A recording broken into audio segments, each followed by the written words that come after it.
Oh, hello there. I didn't see you there. Let's talk back in dirt now, shall we? Ladies and gentlemen, nays and them, for the past year, I've just been trying to play games. Games that I consider classics, iconics, and I plan to document every single one of them of me playing them for the first time. And this time we're doing one that I've absolutely been looking forward to, the cult classic known as Hollow Knight. Hollow Knight came out in 2016, an indie game created by Team Cherry, a team of 3 people. Because as far as I can understand, these are metroidvanias. What does that even mean? In short, it's almost like the Souls games. Souls games were so unique and inspired a bunch of developers to create their own games in the same way, thus creating a new genre in gaming. So let's get into it. My full playthrough of Hollow Knight. Thank you for joining me. Hopefully this helps with the weight of Silksong, because I know you guys have been waiting forever. Disclaimer. This is not a review. This is more me talking about my experience that I had with Hollow Knight and just something for the Hollow Knight fans to enjoy, or if you're just new to the game and you're curious about it yourself. So let's do it. My first playthrough of Hollow Knight by me, edited by Silks.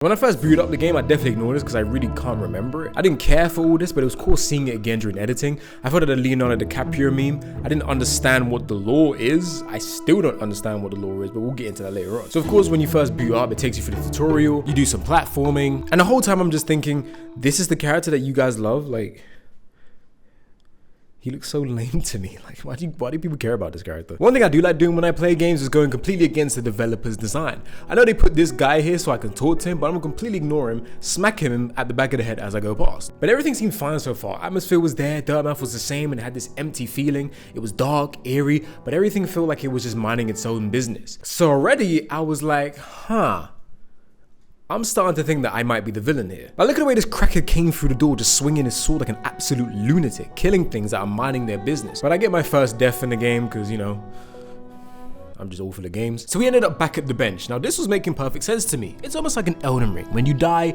you pretty much just respawn back at the spot where you were last saving at. I went back to go speak to the old dude that I smacked across the head earlier and see what he had to say. And he actually mentioned the fact that I walked past him and completely ignored him. I like that. That was really nice. I decided to do a bit more looking around Dirtmouth. I came around Coral, who was just like looking at some sort of thing. I didn't know what it was. I met Sly. I met Cornifer's wife. And Cornifer's wife was like, she kind of bad. Like, ooh. Came across Myla. She's just adorable. I love that little song that she sings. It's stuck in my head. Got my ass beat a couple times. Got scared of my own ghost. I kind of just saw it and was like, absolutely not. I'm leaving. I wasn't aware at this point in time that you had to kill your ghost to get your stuff back, which is me being an idiot. I rescued this caterpillar.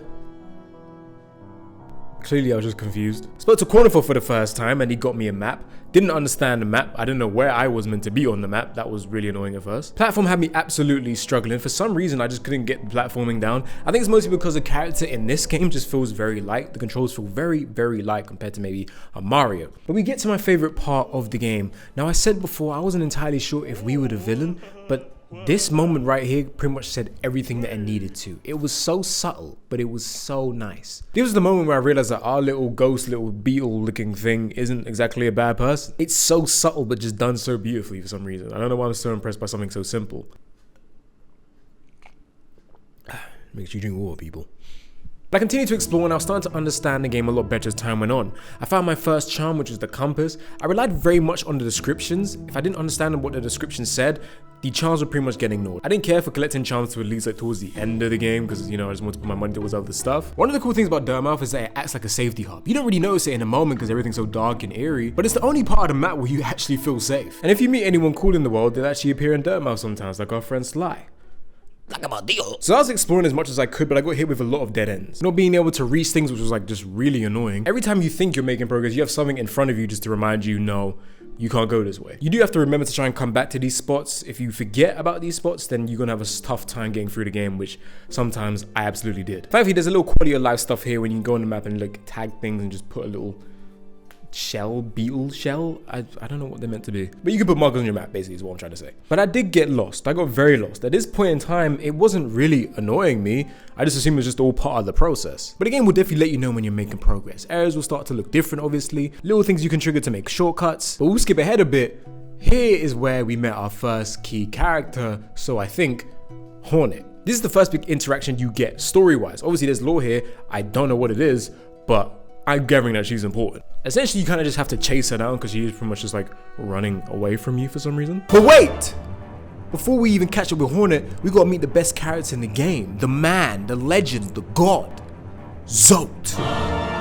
The mighty. I just don't understand what Zote's deal is. All I feel is that he is just one delusional ass character. It would be funny if in Silksong, he's like the god of the world the whole time. But we finally caught up with Hornet, and ladies and gentlemen, ladies and them, this is where I can say I was enjoying Hollow Knight. Now, I've had a few little boss fights, but this is my first big one. With intense patterns, I had to take my time and use patience. I got my ass beat again and again and again, but I just kept going. And the more I did this fight, the more that I enjoyed it. Because like a fighting game, every time you lose, you feel like you've learned something new. And if you had a run where you did worse than last time, you're at least then able to understand what it is you did wrong. Everything was just hitting perfectly. The atmosphere, the fair feeling of a challenge, and the music was absolutely hitting. But once I finally won, I had that feeling of a well-accomplished feeling, like I actually deserved to win. It's beautiful. But I got rewarded with something new, and Hornet ran off again. But I guess I just meant I was making good progress, so it was time for me to proceed.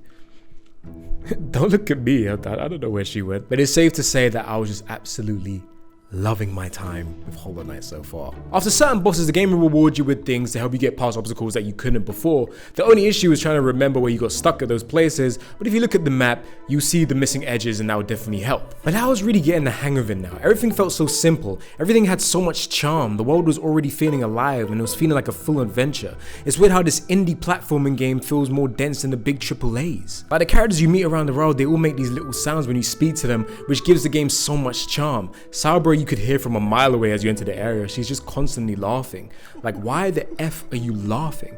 But she had a bunch of charms, so I'll give her a pass. But more exploration was being made. It was starting to feel like a real adventure. Every area felt so different from each other, just from the looks and enemy types. It was starting to blow my mind at how this game was made by 3 people.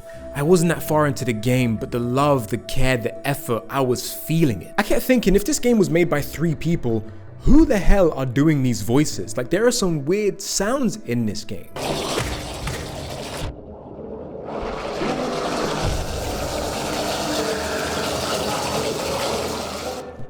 That might be the worst one. And then every time you kill like one of those little flies, they do a little sound. Like, I know Team Cherry thought that was hilarious when they made that. Those big green things do the... Now, the only issue I was facing sometimes was just getting lost. There's one thing I absolutely hate in games, and that's games with a bad map.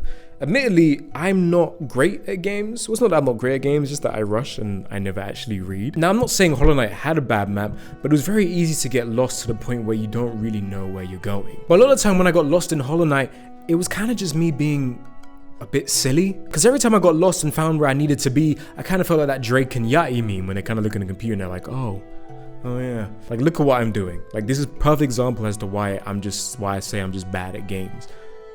It's hard to watch looking back, but I'm sure some of you may have went through the same thing. It's time for me to get a wireless mic soon, isn't it? Now, usually when I do these first time played videos, I usually do a blind playthrough, which means I get no advice, I get no help, I don't do any research, I just go for it completely blind, like I was playing it like it just came out. But there were times where I was streaming this game at times, and I only have 40 followers on my stream, so there wasn't really anyone watching, but somehow the Hollow Knight community found my stream. I say somehow, they probably just saw me in the Hollow Knight tab. But I have to say, the Hollow Knight community is one of the nicest communities I've come across in my gaming life. Because there were people coming into my chat, not spoiling, not ruining anything. They were just having friendly conversations with me, and when they could see that I was lost, they did give me some advice. But they told me about the one mechanic where you could swing your sword down and bounce on things, and when they told me that, my mind was absolutely blown, honestly. I felt so stupid, but I was so happy that I could finally proceed with the game. But once again, I was making progress on my adventure, and Little Beetle was just getting strong. This crystal thing was making me feel like Superman a lot of the time. Forgot to mention that we came across Bretta. Poor girl was like waiting for someone, didn't know who. Which moves me to the lore of the game. I decided not to look up the lore during my playthrough because I didn't want the lore telling me how I should feel about every area. Because already early on I could see that every area kind of tells its own story with its music and atmosphere. I did the same thing with Elden Ring. Elden Ring was very much like broken up into pieces as you played, and if you did research, it all came together perfectly. And I assumed that Hollow Knight was going to be the same, so I didn't want to do it to actually beat the game. But I want to say, Team Cherry, you guys did an amazing job of just creating music and atmosphere and vibes for each area. I feel like every part of the map told its own story. I say that, but my next point some of you may disagree with.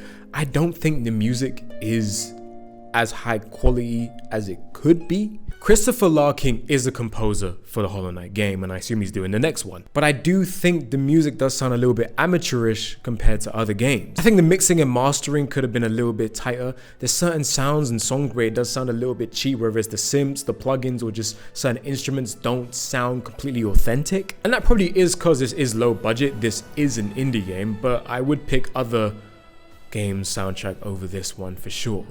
Christopher Larkin dropped a song called Lace on his channel for Silksong, and instantly it sounds 100 times better than anything on Hollow Knight's soundtrack.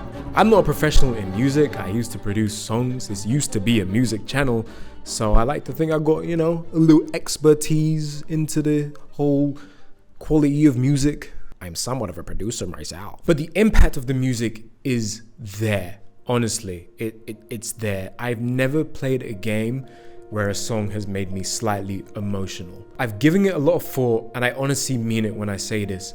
First discovering City of Tears has to be one of my favorite moments in gaming.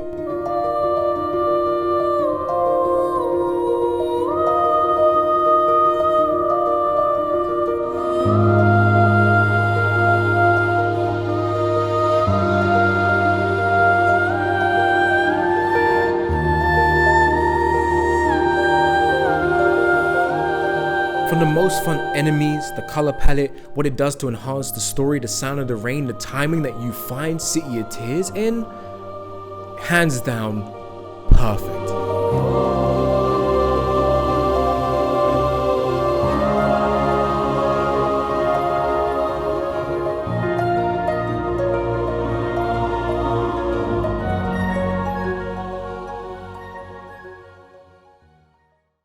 Now, around the same area, I found this mysterious man.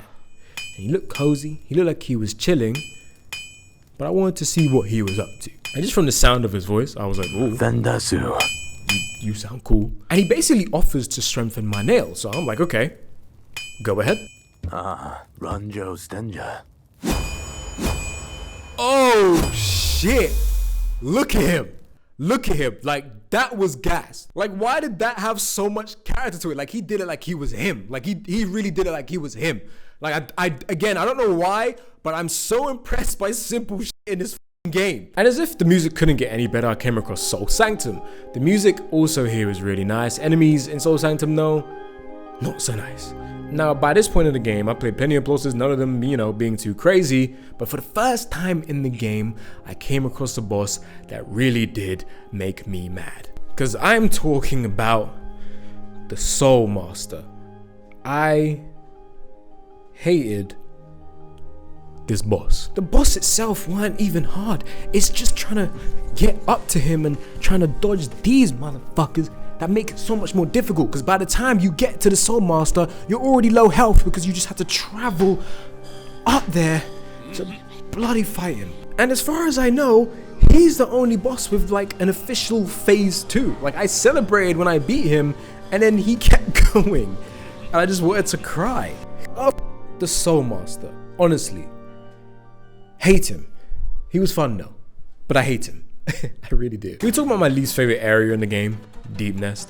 Like, why is there so many enemies down here? It wasn't fun. They will make weird noises. Like, who is in the studio making this noise with their mouth? It's pretty nasty. It's dark. The music sucks. It's ugly. The enemies take forever to die, and it's just uncomfortably eerie. Up there, like as someone who I care about a lot. For her to do that, it's that a dickhead. That nigga leap for your trash ass. He said, I'm gonna get mine. I'm sorry, bro. 1 second. That nigga take him off. He said, I'm gonna get Climbing at Jackson? Yeah. This man pouring his heart out. You Nah, shit.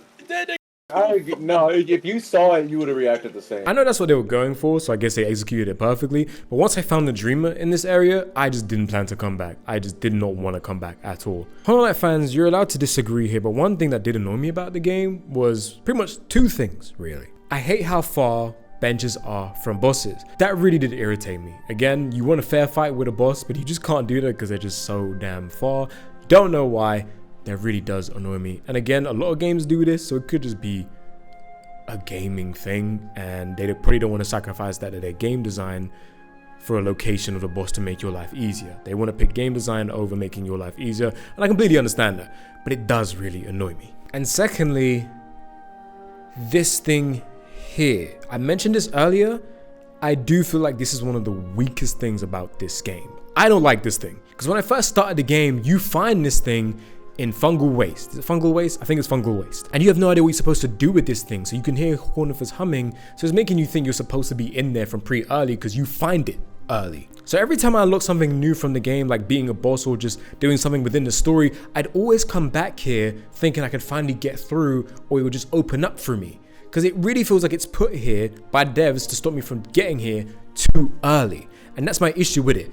I feel fully immersed throughout this whole game. The game's so well put together that I'm immersed, and it feels adventurous, like I've said a million times by now. But every time I came across one of these things, it takes me out of the immersion because it doesn't feel like it's part of the world. It feels like the devs have just put it in there to stop me from going through too early. Because once I figure out what's in fungal waste, not only am I disappointed by fungal waste, I don't think fungal waste is that great of an area, but it's kind of just there because it wants you to keep away from the dreamer and get into the dreamer too early, I'm guessing. So I want to explore a bit more before I, finished and wrapped up the game. Now, there was this one area as I was looking at my map, I zoomed in on it and I was like, there's an edge there. It means that there's more to explore in this area. It was Mantis Village. Once I got there, lo and behold, there was more stuff to explore. They have their whole little stronghold, and these are just cheeky little bastards. Oh, you son of a... What the f... Like, that's some big kid shit to do that. So again, you never really know when you fully explored something, so I didn't really know what I was looking for. I was just looking. We're kind of just falling down this one spot, going all the way down. We kind of just land, and, it's time to explore a little bit more. Oh, shit. Why'd he pull out his shit like that? This was insane. I wasn't ready for this fight, but the adrenaline was going. So first there's one, then that one sits her ass down. Then there's two, and we have to be quick. It's fast paced, but it's so much fun. Of course, I died a couple of times. We go again and again and again, and in the end, we ended up doing it. And what makes this fight so cool is that it isn't a typical exploding enemy once you defeat them. This time they go back to their chairs, they stand up, and they just salute to you, they bow to you. It's so cool. It's so simple but so cool. I said in the beginning how the little white knight looks absolutely pathetic by the way he storms through the door and swings his sword like an absolute lunatic, like he's never had training in his life. But I feel the complete opposite about him now. I've kind of grown to like our little main character, our silent main character who doesn't seem to have much emotion. But it felt like we were growing with him. Like the better that we got at the game, the more stronger he became. It's like we were growing together. It's weird. What was really cool is that once I went back up to the Mantis Village at the top, something felt different. I was attacking them like normal, but something felt different this time around. And lo and behold, they no longer attack you. They bow to you. They respect you. You're, I guess, respected in the village of the Mantises. Simple, but for some reason I'm so impressed by it. So that was that. I'd done the Mantis fight. My map was looking complete. It was time. I think I was ready to complete Hollow Knight once and for all. But as I was doing this journey, I accidentally came across this one area that I kind of found by accident. Ladies and gents, ladies and them, there's a whole Colosseum arena battle system in this game for some reason. Like, this was crazy. Like, I don't understand why this is here, but I had so much fun doing these challenges. Me and the White Knight was just like fighting things together, just, back to back, just kicking stuff, you know what I mean? And again, this place just has so much character and charm. Like, as soon as you walk in, there's a dude just dangling, and he's kind of just letting himself just dangle there for some reason. Like, he's not even struggling to try and get out. He's kind of just chilling. But the Colosseum was fun, annoying at times, very challenging for sure. And to be honest with you, the only times it was challenging was these things here that I really struggled with these guys. Like, they shoot 3 at random and they killed me a lot. They're very annoying. They're actually really annoying. I don't know what they're called, but they really frustrated me. And what I liked about the first stage of the Colosseum is that it really gives you like the coolest ending for it, because everyone in the crowd goes quiet once you've like done all the rounds, and then the final boss comes up and everyone's like, everyone's like really shook. And then it comes out the scariest person in Hollow Knight, the scariest thing in Hollow Knight. Zolt, the mighty. There is one thing that did really make me sad though towards the end of Hollow Knight, and that would have to be our dear friend Myla. Unfortunately, no matter what you do, you can't seem to save her. And once I finished the game and I did my Googling, I wanted to find out if you actually could save Myla, and apparently you can, but it's not like the most official way to do things. If you want to 100% the game and do the game properly, she kind of has to die by the sounds of it. This broke my heart. Like, I really enjoyed Myla as a character. Like, yeah, she didn't say much. She very much is an NPC, but I don't know. She just seemed very cute and innocent in this whole thing. And I guess they just used her to show that the world needs some sort of hero. So I guess it's used as a motivator for our little character to keep pushing forward and finish the job, I guess. But it was heartbreaking. When you kill her, she attacks you and you kill her and she does a little scream. Heartbreaking, actually heartbreaking, man. I hated that. Oh, and in case you're wondering, yeah, Traitor Lords, 3 hours. Took me 3 hours. As I was going on my rant about how the benches are so far from the bosses, yeah, I had Traitor Lord in mind as I was writing that in the script. 3 hours. I didn't have anywhere to fit it in the video documenting this whole fight, but just letting you know, 3 hours. I don't like this boss fight. It really made me mad. 3 hours. 3 hours. Why did it take me 3 hours? So it's time to wrap things up and just fight the Hollow Knight boss. And honestly, it's just been so much fun playing this game. It really has been. I've enjoyed my time. And of course, what's interesting about the Hollow Knight boss is that you realized, oh, you're not the Hollow Knight. But the last boss fight was fairly easy, to be fair. Once you get the pattern and everything, he was absolutely fine. He was like quite easy. He was like one of the more easier bosses, I'll be honest with you. So in conclusion, Hollow Knight, I loved it. You know I loved it. Come on. Yeah. Alright. You guys know I absolutely love this game. Again, my critiques were so nitpicky, and I'm sure some of you would probably disagree, especially when it came to the music. I think the music is good, honestly, but I just feel like it could have been a little bit tighter. I think some of the map design was a bit weird-ish, not the way I would have went with it, and I think they could have done things a little bit differently. If you made it this far, thank you so much for being with me. This video took absolutely forever to make. Just keyframing on a platforming game, it's so annoying trying to keep me in spots. Ladies and gentlemen, ladies and them, I'll see you next time. Thank you so much for watching. Could have been anywhere on a platform, but you stayed with me. You stayed with me. So thank you so much. Till next time.